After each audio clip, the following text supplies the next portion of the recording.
Everybody, this is your captains of DoZe. So we're going by order. Carter, the captain of our CSGO team. Craig, the captain of our Halo team. Quincy and I, the captains of your Call of Duty team. And Troop, the captain of our newly added Rocket League team. You guys go ahead and introduce yourselves. Hey, I'm Carter, CSGO captain. We have only one CSGO team right now. We don't have a second team yet, but we're thinking about getting one pretty soon. And we've done Face It tournaments, and we're about to start doing ESEA tournaments here this weekend, I think. Awesome. Craig, you want to go ahead? Yeah, I'll go. So, my name's Craig, Sentimentos Craig, for Captain of Halo. As of right now, we're looking for additional players for our Halo team to start out the summer season. Unfortunately, we don't have enough time to get a squad before Daytona, but I will be going as a free-for-all player to Daytona to try and put DoZe on the map in Halo. In the meantime, we'll be looking for players to join the 4v4 and do some online matches and some online tournaments and some scrims. So keep an eye out for DoZe Halo. Okay. And you guys can go for the COD team if you want. All right, we're Quincy and Rob. Obviously, I'm Rob. I'm Quincy. And we are the co-captains of DoZe Call of Duty competitive team. Well, a few words about our competitive team. We're actually up in the mix right now. We don't know who the hell's on our roster, so we're figuring that out. We're actively recruiting if needed. But once we get that sorted out, we're going to be playing some UMGs, some wager battles, some game battles, hoping to play in the North America 2Ks. We recently had to pull out of MLG Anaheim. That's irrelevant. Quincy, you got anything to add to it? We actually just acquired a new team through Dakota. He will be announcing himself later.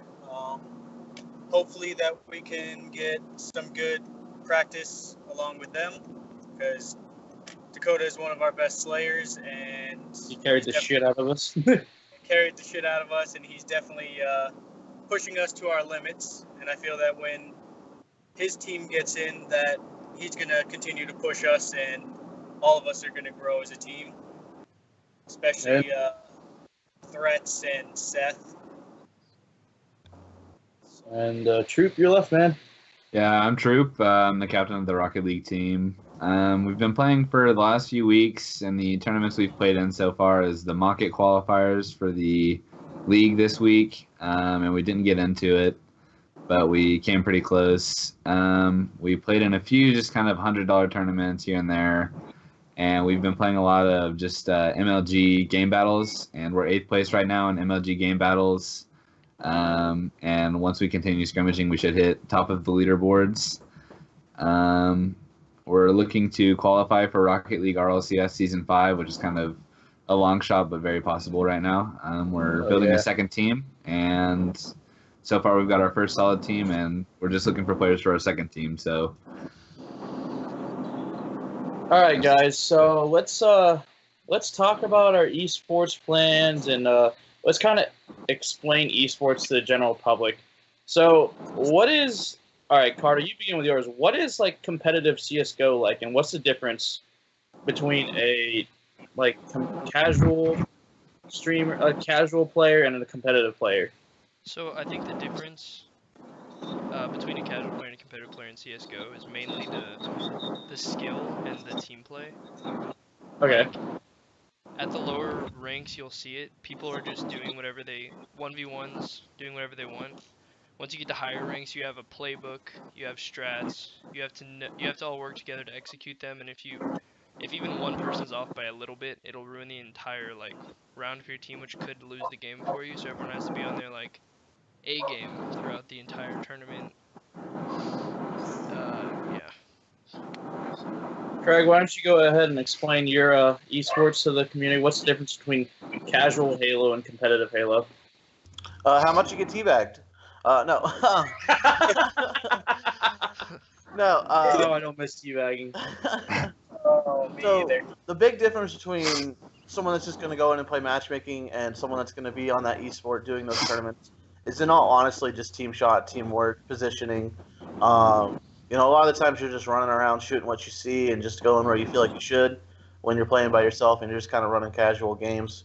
But when you take it to a whole nother level, you've got that teamwork, you've got that coordination, you've got that people, in certain positions. And the biggest thing in Halo is blocking spawns to control where your enemy is going to spawn and being able to predict that. That way you can keep control of the map.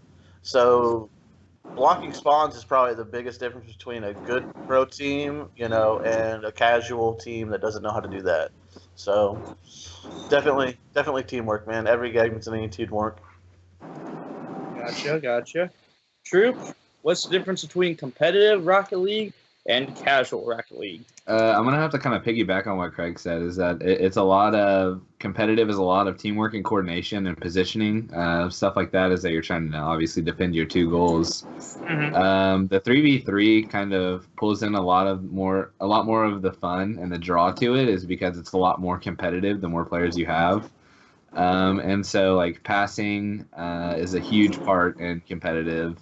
Not just taking every shot that you have, like working out plays and stuff like that, and what would be better for the situation that you're in. And so a lot of it comes down to decision making and teamwork. Okay.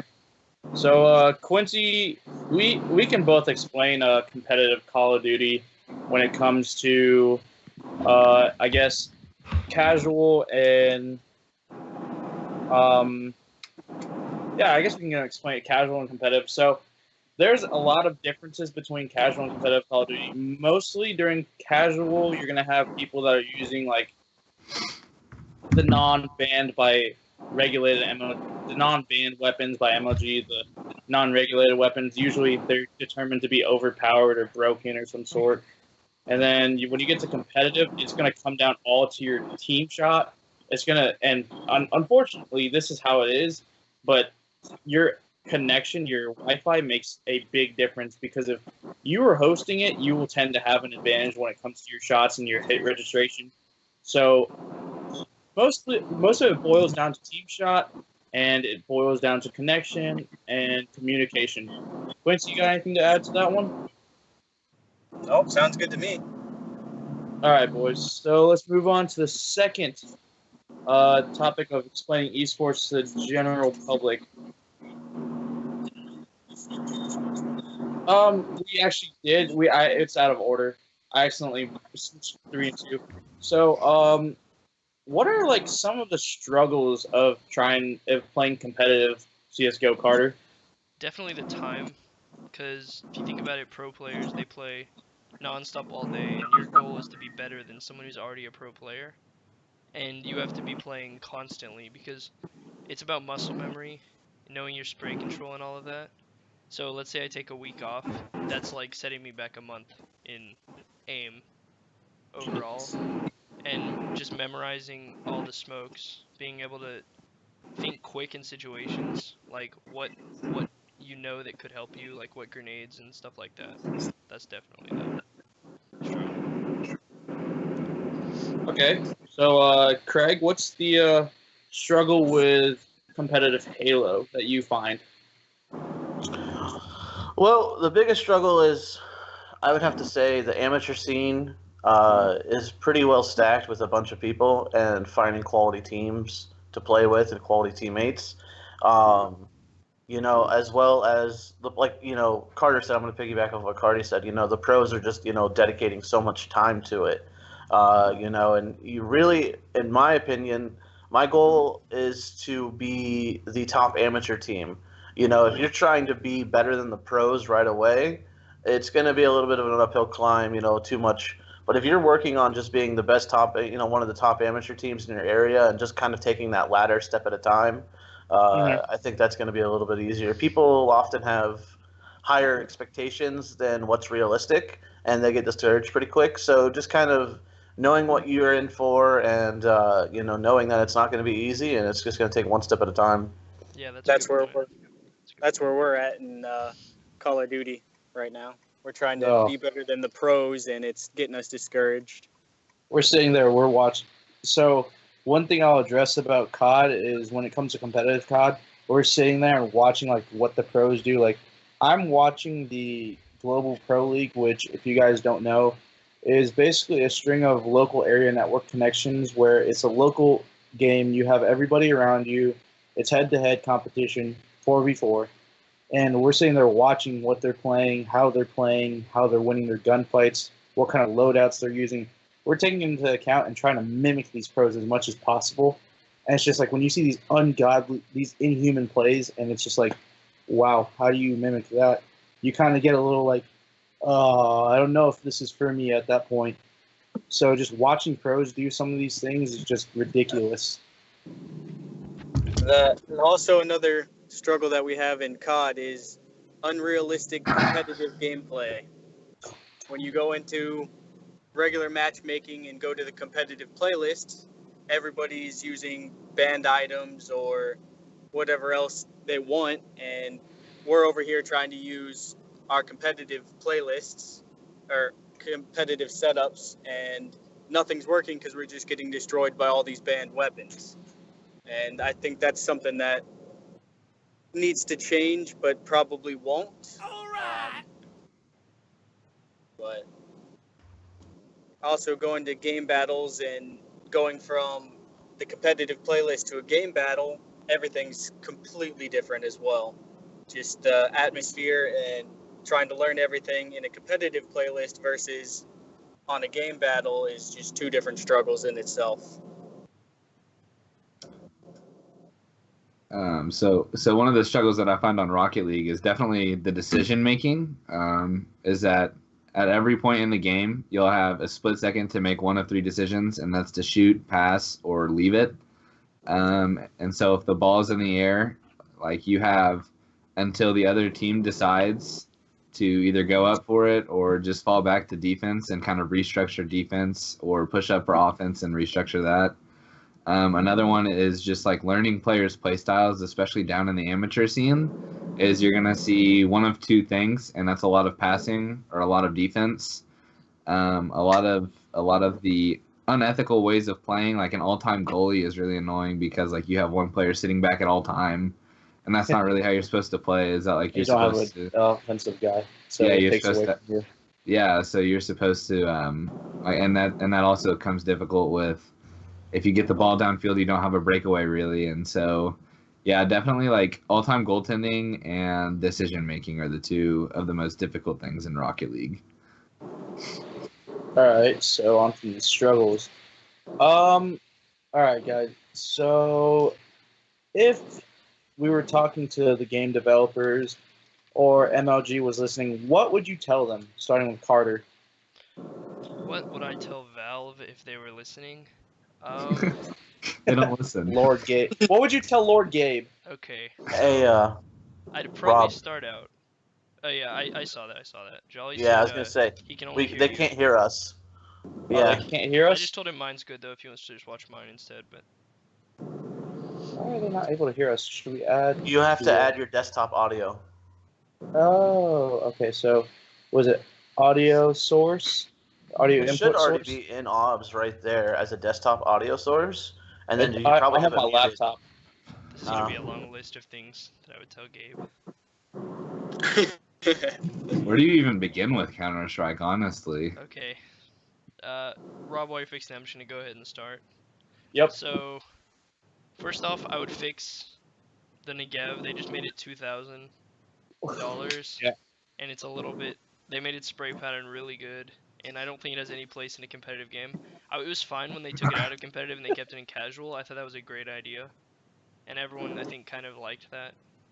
And I'm fine with the revolver staying, but the Negev has to go. And then I'm not really sure if I'm on board with Valve's idea. Right now their idea is to make every gun viable.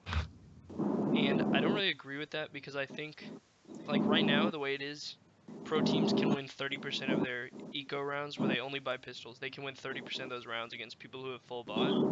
And I think it needs to be a lot lower because that doesn't show skill. Because you get a lucky headshot with a pistol, and then you open up a sight and you can just hide for 45 seconds and win the round. So I think they need to nerf some of that SMGs. The pistols are fine, I think. They just maybe need to. Maybe they can make Molotovs last a few seconds longer, because I think that would hold back rushes a little bit. So And- explain the eco rounds to everybody. Okay, so an eco round is where after you've lost and you're at 0, basically you full bought, you bought it with all your money, and you lost the round, you'll get a $1,400 loss bonus, and you can't buy anything with that. So usually what teams will do is they'll opt to buy nothing, so basically give the other team a round. In theory, that's how it should be. So you take one loss, then you buy next round, you have a better chance of winning. And so right now the way it is without buying anything, you can win 30% of those rounds. So it turns less competitive. It makes people want to just every round buy whatever they can and buy up, which I think it takes away a little bit of the strategy, because one part of the game is knowing the buy techniques and when to buy and when not to, and they're kind of just removing that from the game. Got it. So, Hey, Craig, what's your everyone. struggle? Well, I think we already went over the struggles for all of the esports. No, what would you tell No, not the struggles. I meant, Bungie. what would you tell Bungie? MLG or 343 Studios? Oh. Well, thankfully, 343 actually just updated the HCS playlist. They got rid of all of the automatic weapons in the game as they were unbalanced. They were too easy to use in the sense that a Joe Schmo could AR professional and win, whereas there was no skill gap in it. They changed it to where the pistol is a starting weapon now. You don't have an AR in your back pocket. You literally just start with a pistol. So 10 times more competitive because you don't have that weapon that you can kind of use as a crutch you can go to and just kill people with it. A lot of the automatic weapons were just too strong. So one of the things I like is 343 is going and changing that stuff. But really, my most recent complaint was that they didn't spawn you with enough ammo, and they just changed that. So I'm actually happy right now with Halo. 343 is listening, but Halo still got a long way to go to get back on, to its glory days like Halo 2 and Halo 3. A lot of people want to see sprint and some other things removed from the game. It'll be interesting to see what they do with Halo 6, but they also just changed the radar. It doesn't show you unless you're using sprint or Spartan ability or shooting. So you can be a little bit more sneaky now without having to crouch all the time. So I'm happy with 343 with what they're doing. They're moving it in the right direction. So if you would have asked me this question 2 months ago, it would have been a list of complaints. And if I can just add one more thing, I think that CSGO would grow more if they did something similar to what Riot has done with League of Legends. Yes. Where they, I was talking to Rob about this. There's a team that just played their 100th match of the year, and we're only 120 days in the year. That means they've played an official match almost every single day.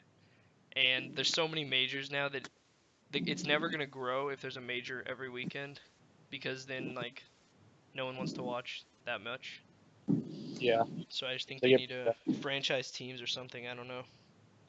So where do we begin, Quincy, with the struggles of COD? The competitive playlist is the only thing I have to complain about. I mean, I complained about it enough in my vlog. So my thing, if Infinity Ward, Activision, or any of you AAA designers that make Call of Duty are listening right now, so first of all, get rid of the doggone variants. Those piss me off.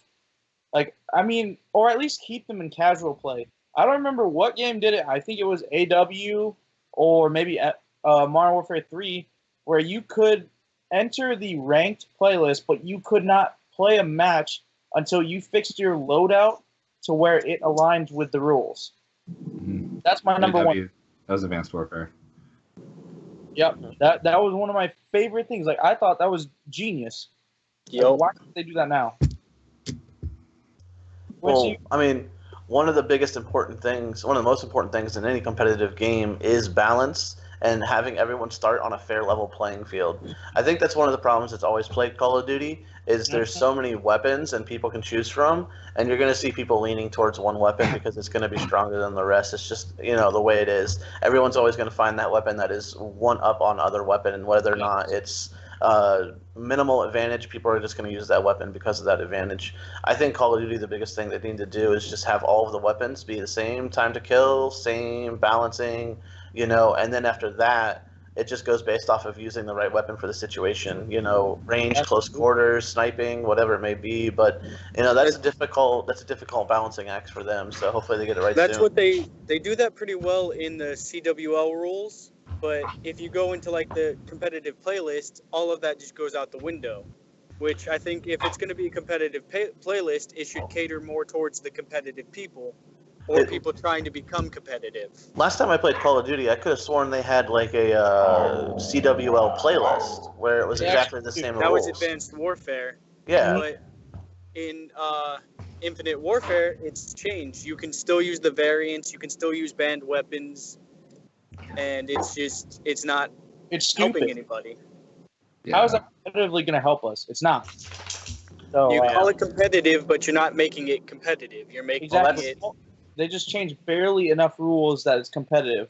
And it's really frustrating. And I'm not going to go on a full rant because I would take up the entire podcast with everything I had to complain about. All right, so let's all talk about our esports plan. Yeah, I was gonna say. Yep. It's okay. Oh. Really, just psionics. Just like Rocket League isn't a game that has imbalance. All colors are the same, pretty much. So just bug fixes. Like, if you're gonna shoot it in the goal, make it go in the goal, not like random bounces off the goalpost or anything like that. And maybe a little bit more servers, because you only have them in the East Coast and West Coast. Maybe a little bit central. That would help a lot of people. So Yeah, bugs. that's a big thing too. So guys, let's talk about our LAN plans or maybe our esports plans. So Carter, let's talk about like local LANs, international competitions, maybe some online tournaments. Okay, So, so I think our main focus right now for the CSGO team is online tournaments because I was looking for local LANs and there's not really any that are coming up in Houston. There are a lot of online tournaments though, a lot of like Face It, ESEA, all sorts of online. And then the international, I don't really think that's a reasonable expectation right now because for CSGO it's a little bit different from like Call of Duty. It's not free entry. You have to be invited or you have to qualify against the best teams in the world. And we're not one of the best teams in the world right now. Obviously, like we can't beat Astralis or Fnatic or any of them. So I don't think we'd go to international, but I think online is our focus right now to get better. And our plan is we just got 2 more guys, and so I think I don't know. I think we're gonna try to do a tournament maybe every weekend, maybe a scrim or something. I'll stream it on my stream probably, just to get better and keep working on the chemistry because we just met each other, so it's not very good right now. Craig, what's your plan about this? Well, right now Halo's in a funky spot with it being in what some people are saying the last season for Halo 5. They just got off the World Championship. You know, Optic went back to back. You know, World Championships, go figure. You know, the Optic powerhouse is a little bit of a contender. So it's going to be interesting to see where Halo goes after this season. But right now, the focus would be a lot of online tournaments, like Carter said. We're kind of blessed, you know, versus 5 years ago where it was pretty much all LANs. You know, they didn't do online tournaments. Now more online tournaments are coming around, and official online tournaments. It's awesome. So the HGS summer season is going to be kind of where we're at. The radar. Daytona's the first actual LAN, so I'll be going to Daytona as a free-for-all player. So hopefully Daytona goes well. I'm looking forward to it. But you know, in the meantime, just focusing on online tournaments. I have one this evening and next Friday as well for free for all, and then hopefully that gives people, you know, a little bit of recognition of, you know, DoZe Esports here to stay for Halo. You know, DoZe Halo, and we'll be able to make that go forward and get some top level amateurs. As right now, you know, kind of Halo's got a little bit of egotistical players, so they're pretty picky with who they'll team with. So you gotta get some credit out there and show people what you're made of before they're really willing to team with you and start running. So that's where we're at right now with Halo. All right, Troop, what about Rocket League? You got any plans? For the future plans as of right now, until we catch some more like local players, we're all central, but one of our players isn't old enough to travel by himself. So really what we'll be focusing on, which thank goodness it's a lot of Rocket League, is online tournaments since it's a newer kind of esport. Mhm. Whereas like Counter Strike's been around for 20 years and Halo's been around for 10, 15 years, or not, well, 10 years 15. ish. 15. 15. Yeah, and so a lot of online focus is what we're going to be going for.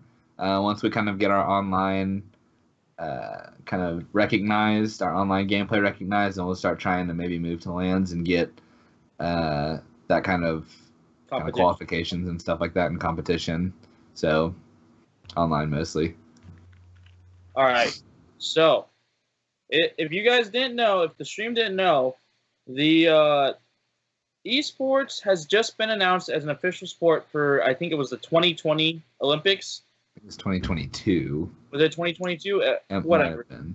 I was gonna say, yeah, I think they're doing it as a summer event, not a winter event. Knows. Anyways, regardless of what kind of event it is, what do you guys think about this?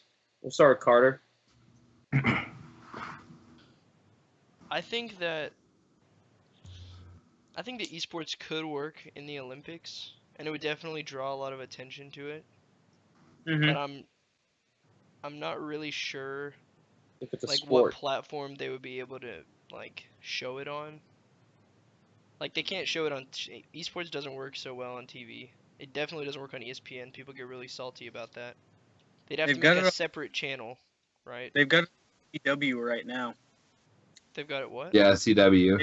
The CW, they've got it on the CW right now. Well, they do have they have the Yes. Counter Strike League on TNT. Yeah, Yeah, they like have the E-League CW. on TV. Yeah, TBS, it was yeah, fun to and then- watch. E-League. And Yeah, last night was the And H1Z1 then, tournament on CW. yeah. When they Yeah. try to merge, I think that when they try to merge like esports into a regular sports channel, like maybe if ESPN had an ESPN esports channel, I think that would work better They for the actually general do- public. They actually have a part of ESPN where they cover esports. That's where you see Formal. If you Yeah, it's know, on their website. yeah, They have one of the worst reporters though in all of esports for Counter Strike. He's horrible. He always reports stuff wrong. So maybe they only- should start by firing him. Yeah, I mean, if you get somebody like Jack Kurtz Dunlop, maybe like Maven, or like the entire like CWO casting crew. Hell, even Nadeshot would probably make a better Counter Strike analysis guy than the guy you guys have right now. A lot They of the major Counter Strike guys are pretty cool, like Anders and all those guys are really I was chill. gonna say Anders is pretty chill. Sadokist Yeah. is amazing. Datakist is good, yeah, and then whatever that one guy's name is, Blue and Sadokist and Alex Machine Richard. Well, yeah, like, what there's do you think? Like, Similar. if we were to fly out to like wherever BFE China is, what do you think that's going to happen? Is that going to be like a good thing for esports, or is it just is it going to hurt us and everyone's going to think we're just a bunch of nerds huddled around computers? Here's the thing on esports is that a lot of people don't understand the potential of online gaming. Yeah. A lot of people do see it as like, oh, these are grown men that are sitting in their parents' basements and playing video games for 20 hours a day. Like, what are they doing with their lives? But on the other hand, if they were marketed as millionaires, like people who have the potential to go on in these tournaments, like last night's H1Z1 tournament, winning team walked away with 180 grand. Like, if people saw that the money that was in esports, I don't think that they would be talking as much garbage on it as they are. Yeah, Because Korean dudes. oh yeah, No, So they when- were the team that they were like the newest team on the block, and they ended up winning it. They're like way younger than us, and they have millions in their pockets. Like, really? Like, I wish Yeah. I could say the same. Well, like, God, we don't make that much money. But if we were to say like any of our esports, if we were to put it on a platform, and this was like headlined on NBC, and they went and watched us, they would just see a whole bunch of button mashing, a whole bunch of keyboard mashing. Like, they would wonder what's going on, and they'd have to do like listen-ins on us to hear our strategies. And I don't think like the community, like everybody, the general public that's watching it, would be able to understand what the hell is going on. Well, that's why he- I liked E-League so much. E-League, the They went Counter in Strike depth. major. Like my dad, he doesn't even play video games. He'll only play sports games. But I was like, I'm watching this, and so there was only one TV because we were at our farm, and he came and started watching it with me, and he was like, this is actually interesting because the casters, they had tutorials during E-League. They showed like what's going on. The camera angles were pretty easy to understand. And then the whole presentation was so good. Like the desk moved and all the little videos they had in between with like I think the Arby's sponsorship they had was amazing. The commercials Yeah. Arby's made for it were great and fun to watch. My And I just first think job. they did Yeah. E-League. I think they did E-League right. And I think Yeah. a lot of people can bounce off of that, And the thing of it is we in gaming we all know we have a term called catering to the casuals. We all kind of hated when game developers cater to the casuals, and we want it to be hardcore and competitive. And with all the sponsors that are coming in to start supporting, esports, I think that's probably the biggest step for them is cater the viewing to casuals. Zoe, stop! My dog's chewing her toy. But I think the biggest thing is that they're gonna have to change the way the games are broadcasted. Right now, the games are broadcasted to appeal to other esports competitive players. If they want to see that grow to reach out to more people, they're gonna need to make it like noob friendly, casual friendly, like they did with the E-League on TNT and all that. Making it to where it gets explained to the casual people, that way they can enjoy it. Because right now, the way things are broadcasted, if you don't already know the ins and outs of the stuff, you're going to be lost. So I think that's probably the biggest thing for them to overcome. I think a lot of it comes down to the environment. Is that a lot of these people, they've never been to a competition or at least gone to watch like a video game conference, which a lot of people think is really nerdy.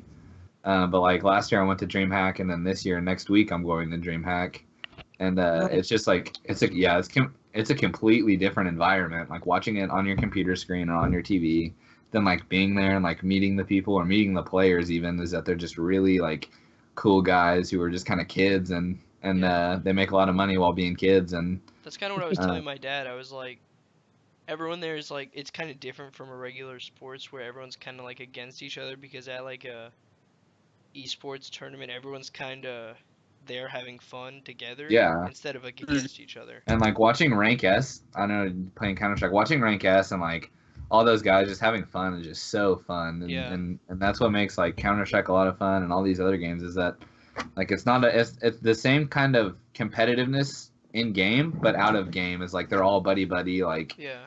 And it's just a lot of fun to watch. And well, a lot of the top pros always know each other, in their game. A lot of the top pros are always friends. They go to these LANs, they see each other there every time, so they all know each other. They're constantly team switching. At least in Halo, all the pros are constantly team switching to try and get an edge to beat Optic, But I think what a lot of people think is they don't see gamers as being social, in real life. Yeah.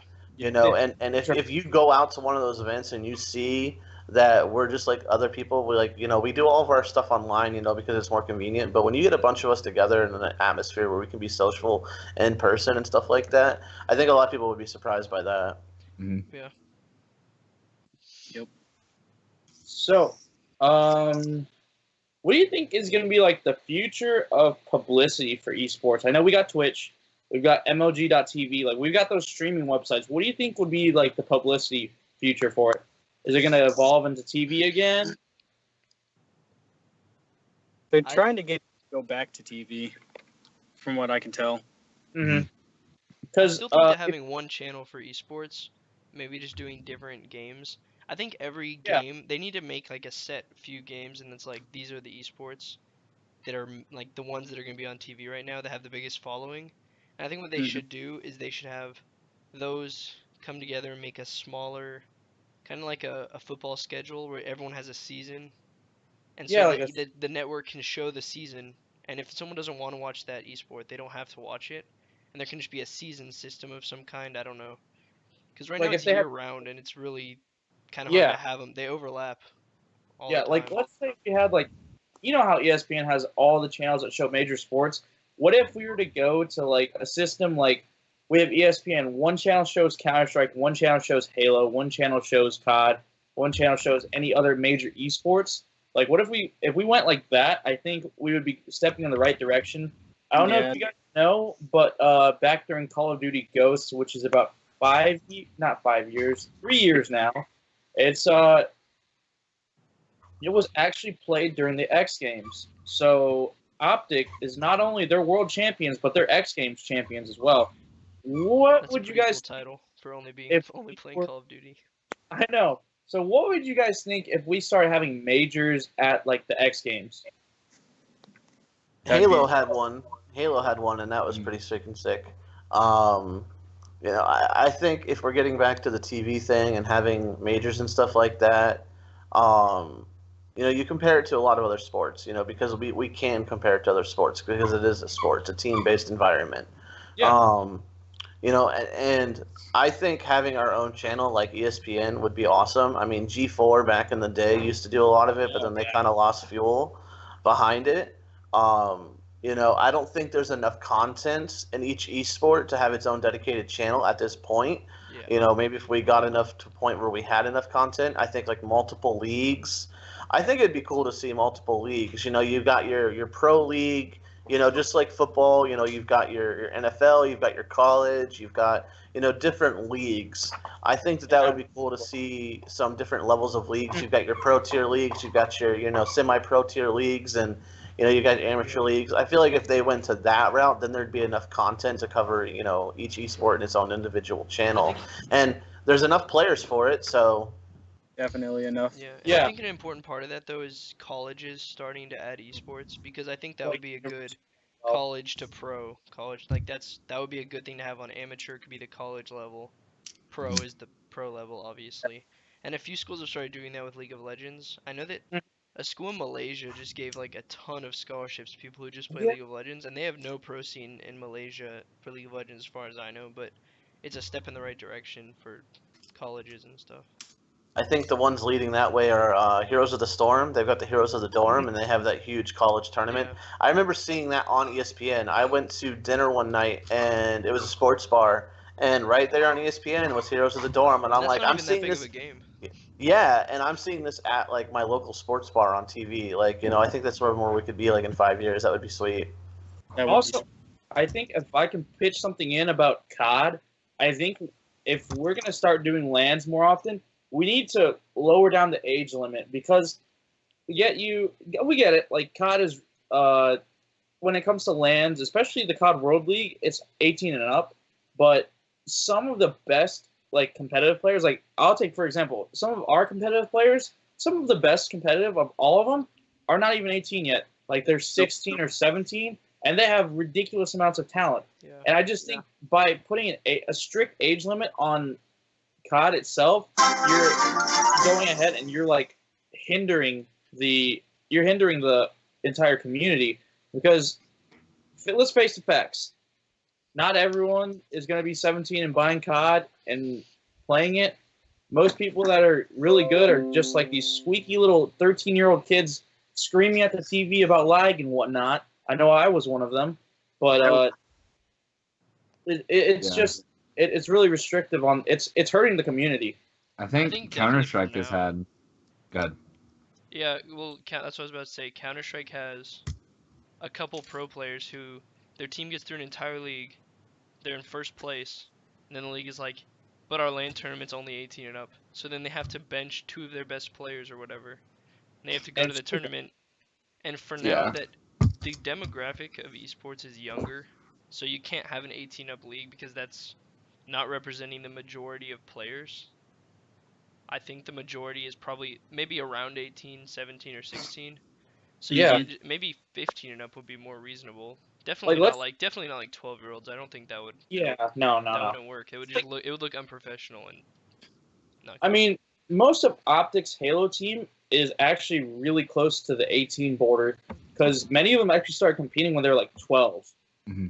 Now, we're going to make the argument that 12-year-olds aren't completely mature, but these guys tend to be exceptions.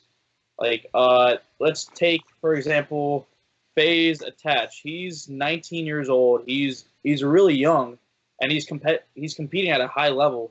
So these kids are going to see that, and they're going to want to like look up to these guys. Like, the average esports age that you like blossom or ripen in is going to be about our early 20s and as close to 18 as possible, because most pro players, once it's midnight of their 18th birthday, we're starting to compete now, and it just floods the market. And I think if we start lowering the gates to maybe like 16, I think we won't have such a saturated market because you see some of these pros and they're like, oh man, I'm the oldest pro. Like Clayster, he's almost 30 years old and he's still a pro player. And he's like, oh man, I'm the oldest esports player. See, we wouldn't have that struggle if we had a lot younger people in, and that way we have a whole diversity. And that's just my personal remarks about it. And yeah. Rocket League, the #1 player right now in the world, or at least like the highly ranked player, is 13 years old. And I just watched them play the other day. I mean, he's insane. He single-handedly brought down a $10,000 tournament for his team. And so he can only go to certain LANs because the LANs that are sponsored by Psyonix and stuff, he's not necessarily allowed to attend because you have to be 15. But yeah, I mean, like, Counter-Strike's a perfect example with, like, a new and up-and-coming player. His name's Frozen. He's only, like, 14 or 15, and, I mean, he's extremely well-put and extremely good at the game. And Rocket League being their best player at 13 years old is practically unheard of in certain esports. And so lowering the age to maybe, like, 15, maybe even 13, in all honesty, to certain games, applying to certain games, would be a beneficial idea. Yeah, I like how some orgs add academy teams. I think that's a good step towards. That's like a development squad, like what we have. Well, I'll touch base on this. I've always said that, like, if a kid's passionate about something, he should have the ability to pursue that dream. Mm-hmm. And I look at it this way, like, parent consent. If the parents are willing to consent and you're 13 and they're willing to, put the effort into you to travel to New York to play in a, whatever game tournament, it's no different than a 13-year-old traveling on a Little League baseball team. Look at the Little League World Series, some of these other, sports, that they get that's normal. A 13-year-old going to New York to play in a tournament. I did it. I played baseball as a kid. And when I was 12, I went to Hawaii, so I mean, I don't think that that's something that people should really be putting a label on and restricting because they already do that in traditional sports. So why is it wrong for esports to do that? As long as you've got parent consent, it should be fine. And I think, if we were to take, not everyone's athletically talented, but, there are plenty of people that are talented in other things. I see, like, if you get it into a high school level where there's, like, clubs and, like, there's actual esports teams competing against other high schools, and then you see colleges pick it up, and you see, like, the NCAA pick it up, and then you're talking scholarships for kids to go to college that would maybe never go to college otherwise because they can't afford it. And they're not an athlete, so they can't get a scholarship, playing a traditional sport, but they can get a scholarship playing an esport. And really, how's that going to hurt anyone? That's just another kid that gets to go to college, doing what he loves and pursuing higher level of education. I think that's personally where esports needs to start going in the next couple of years, because then it's going to be more of a normal thing. It's not going to be something that's just like, oh, what is that? If you can go to college on an esports, scholarship, why not? Exactly. So, guys, I think we're running out of time here. If you guys got any final remarks, we can go ahead and throw it out there. I do have one more quick question real quick about y'all's opinion on something. So I saw an article the other day saying that Riot was thinking about, how traditional sports, they make players, your contract is public. Yeah. I saw something about that Riot was saying they might do that with League of Legends players. Do you think that would positively or negatively affect people who, like, maybe wanted to do it? Like, wanted to be a pro gamer? Do you think knowing how much people get paid will help or not? That would positively affect it, and let me tell you why. When other people start seeing these contracts and see how much these kids are making, they're going to be like, oh my God, I want to be just like this guy. And it adds publicity to us. So also at the same time, like, he kind of loses that, the player himself kind of loses that whole feeling of being special that nobody else knows about it. And I think there's great things to it and there's not so great things to it. That's my take on it. I would say that that's awesome. I mean, I like to compare it to traditional sports. I played traditional sports in high school, college, and as a kid, alongside esports, so I like to compare the two. And when you look at traditional sports, with what you have right now, everyone knows like the superstars in those sports, and then you hear stories about, oh, so and so's getting paid this much, their contract's insane, you know. So I don't see that being a bad thing. I mean, that's gonna turn, you know, people into celebrities, you know, within the scene. You know, I mean, like everyone knows who Clayster is, everyone knows who Nade Shot is, you know, in all of these situations, and it's kind of like they're franchise tagged players, you know, like everyone knows about Derek Jeter and the Yankees, you know, so why not compare it to the same way, you know, Optic, you know, obviously I call Optic the Yankees of esports. You know, they're the richest team. They can go out and buy pretty much any player they want. They can buy the top players, you know. So, I mean, like, that, in my opinion, wouldn't hurt anything. You know, put that out there. Let people have something to shoot for and have a dream. And really, it's going to solidify it to parents. I think if you want to see younger talent move up into the world of esports and become those pro players that everyone is like wanting to watch and wanting to meet, you know, and ask for their autograph, you know, you've got to make it something that the parents see as viable for their children. Yep. Trip, you got anything, man? Yeah, probably like showing more of the wide range of people that do play video games. Like at my school, like a lot of the people that play a lot of video games are the really big athletes. A lot of the guys who are jocks, I guess you could call them, which is kind of the stupid way to put it, is they're the ones that play video games a lot and competitive COD and stuff like that. And so if we're marketing it as like, these are kids who play it and they're like athletes and everyone's playing it, it's not just like little 11, like, and I don't mean to be stereotypical, but little 11-year-old autistic kids that are sitting in their basements playing Minecraft and modding and ruining everyone's base. I mean, like, I gotta get off, guys. Okay, not a problem. Have a good one, Quincy. See you, Quincy. Cool. Like if we just marketed it as like people, like regular people, not just like guys who are at League of Legends tournaments walking up and saying like, "You guys are my heroes, sign my forehead, please." Like, because that's what you see on TV is just these weirdos. And so, if we market it out like to more like athletes and stuff, and more athletes are becoming a part of the scene. Shaq buying part of Energy. That's my dad's favorite team, NRG, just because of Shaquille O'Neal. Yeah, Even though buying they won Energy. every game. Well, Yeah, Echo and- Fox, you know, that former NBA Echo Fox. star. Echo Fox. Yeah, Echo Fox, man, like that's an awesome story. And Yeah. like I remember from back in the day, there was a couple of the big sponsors when MLG first started was Dr. Pepper. You know, like they were one of the first ones to jump on it. You know, like the more and more companies that jump on this, the better it's going to be for everyone. Misfits out. That was pretty cool. Who did? The Heat, Miami Heat. Oh, really? Yeah. Yeah, So on their Twitter, they'll tweet to Misfits, and I'm like, oh, this is. And there's no negative responses to it, which I like. Like no one gets on there and flames on the Heat for doing that. Yeah, and another one is Chelsea, the soccer club. Yep. yeah. They have their own sports The team now. city of Washington D.C. bought sponsors. I think sponsors NRG. I think. Miami does that too, don't they? Miami Flamingos. Yeah. Is that kind of the situation as well? Yeah. Yeah, Washington did that in Miami. A couple, and Las Vegas sponsors Heroic or someone. Yeah, Heroic, I think. Wow.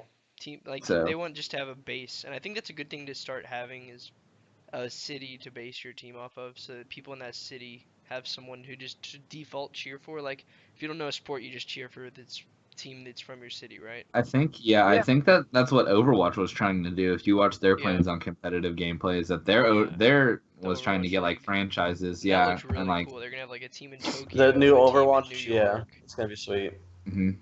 Yeah. Kind of like NFL, but for esports. Yeah. I think that's the way to go. That is the way they're doing it right at Overwatch, and that's good. It's a new game, so they have the opportunity. Some games like it's getting too late for some games. Like I don't know if Counter-Strike could completely convert to that.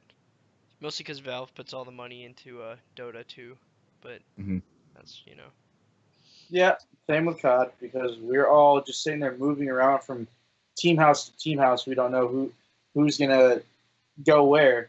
I think it's a matter of once we start signing contracts, we need to start like solidifying. All right, you're from here. We're gonna be playing from here. You're gonna be representing this city, and that's your final say until your contract's up. Yeah. And then when you change, it's just like the NFL. When you change teams, you represent a different city. So let's take the Optic House. The Optic House is in Chicago. So they could be Optic Gaming representing the state of Illinois. The Phase House, I believe, is in LA, so that's Cali. So you just take all those places, and there you go. We have a whole esports team, and every esports team will represent their state. Yep. So, any final remarks, guys, or Follow we the all CSGO Twitter at DoZe CSGO. Make sure you get on there. It's a good thing. Follow the regular Twitter at DoZe Esports. Yep. Yeah. And tonight I'll be playing in that free-for-all tournament at 7 o'clock for the Team Beyond Astro, $200 to first place. Is that Eastern So time we're going to or be is it with Central? Eastern time. So I got about an hour to get practiced up and ready to go. So I will be talk to you guys later. Yep. I'll be streaming that for sure. So it'll be either on the DoZe Esports channel or my personal channel, Cinnamon Toast Craig. So I'll see you guys Alright. around. You good luck. Hey, have fun. All right, thanks, man. Have a good one, guys. Alright. good You luck. Okay. See you, man. Carter, it's a funny story about Counter-Strike is I was talking about a Counter-Strike tournament and what was better, Counter-Strike or League, in the lunch line one time at school. And one of the guys who served lunch, he overheard me and he was like, "You play Go?" And I was like, "Yeah." He's like, "Yeah, I play." And so we added each other and we played with each other for a little while. It was a lot of fun. It was a funny Really? story, but So, yeah, it was- were you the one who knew Allegord? yeah, That's such a coincidence. That's crazy. yeah. So, Rob, Yeah. so Allegord and Troop used to play CSGO together, I think, right? Mm. And then Allegord said Troop stopped playing one day and started playing Rocket League a lot more. And then he looks in the org, and Troop joined the org. And Yeah. they both had no idea each other were in it. That's crazy. It's funny, yeah. Me and him, he's one of my buddies. He's one of the guys I've been playing online with for like 2 years. Dang. So I know him from forever ago, since he was like 13. He just turned 15, I think. So, yep. Okay, Young. I have nothing else to add. Yep. We'll go ahead and wrap this up. And if you guys want to tune in later, we're going to be doing some game battles, UMGs, possibly some wager matches tonight. So follow Troop, follow me, follow Carter. You'll see all our updates. All right, guys, it's been a wrap. We're probably going to be doing another podcast later with Dakota and our content creators. So Today or I'll next week. either today or next week. So stay tuned for it. Follow us on All right. Twitter. See you guys. All right, see See you ya. guys later. That went pretty well.